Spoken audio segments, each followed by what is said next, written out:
In Ramadan, we recite the Quran every day, and our focus is to finish the Quran as quickly as possible.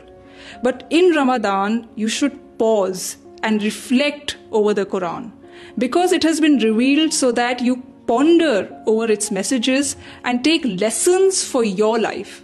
And this is possible only when you read the Quran in the language that you understand, in your mother tongue, and not when you simply recite the Quran in Arabic without even knowing its meaning. When people began to finish the entire Quran in a day, Hazrat Aisha Raziallahu Anha said, they have read the Quran, but they haven't really read the Quran.